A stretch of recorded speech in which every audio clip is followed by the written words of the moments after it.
অনেকে ওনার কাছে গিয়েছেন সাহায্যে। সাইফুদ্দিন কাদের চৌধুরীর 10ম মৃত্যুবার্ষিকী উপলক্ষে স্মরণসভা অনুষ্ঠিত এই Chittagong press club engineer Abdul Halik মিলনায়তনত শনিবার বিকেল 5টায় এই স্মরণসভা অনুষ্ঠিত হয়, যেটা সভাপতিত্ব করছে বাংলাদেশ মানবাধিকার সাংবাদিক সংস্থার কেন্দ্রীয় সভাপতি সাংবাদিক SM জামাল উদ্দিন। স্মরণসভা পরিচালনা করছে সাংবাদিক মোহাম্মদ খুরশেদ আলম। তিনি বিভিন্ন শিক্ষা প্রতিষ্ঠান গ্রামে গঞ্জে ছড়িয়ে দিয়েছেন।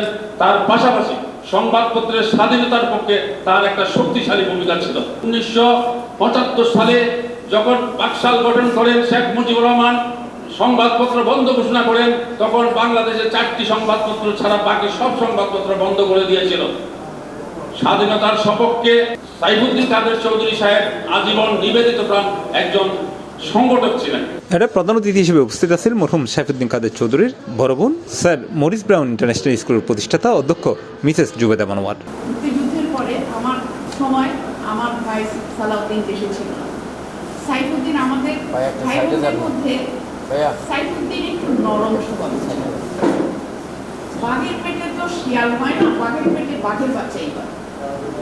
কিন্তু ওই বাঘের বাচ্চাটা চিটাগংয়ে একা ছিল, কারণ বড় বাঘের বাচ্চা ছিল বিলেতে, তারপরে ছিল গিয়াসউদ্দিন, তারপরে ছিল সাইফুদ্দিন, তারপরে ছিল গিয়াসউদ্দিন। সে তখন ঢাকা বিশ্ববিদ্যালয়ে ভর্তি হয়ে গেল ইন্টারমিডিয়েট পরীক্ষা দেওয়ার পরে আর ছোট ভাইটা তো আমাদের স্কুলেই পড়তো, তখন ম্যাট্রিক পাস করে।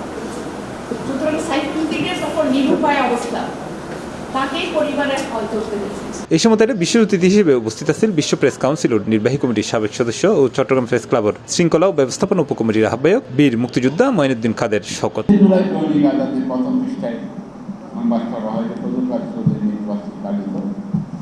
আমার নাম আছে, আমি তখন আমার প্রেশার আছে, আমি আমার জীবনের আমার এক্সপ্রেস করার জন্য এক্সপ্রেস বলে দিচ্ছি।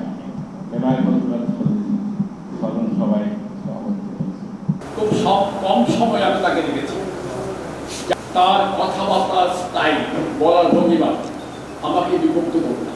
রাজনৈতিক মতাদর্শগত হবে তার পরিবার সাথে, তার রাজনৈতিক দর্শনের সাথে আমার দুস্থ ব্যবধান থাকার পরেও কেমন যেন হৃদয়ের একটা গভীর সম্পর্ক বারবার ওই পরিবারের কাছে এনেছে।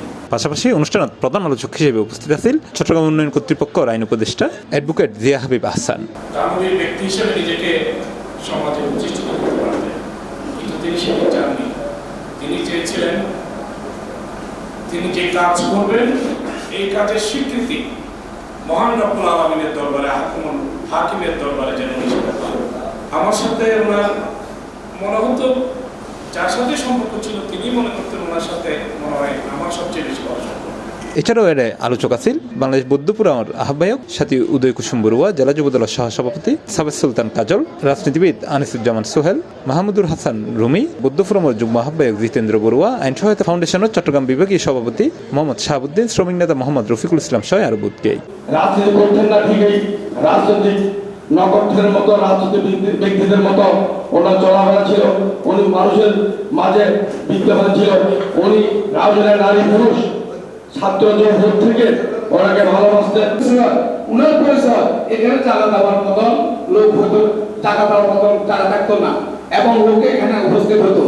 যার কারণে আমি নিজেও জাতীয় বিশ্ববিদ্যালয়ের দপ্তর সম্পাদক যদিও হই, শ্রমিক দল এবং জাতীয়তাবাদী দলের অনেক কর্মকাণ্ডের সাথে আমরা সম্পৃক্ত আছি।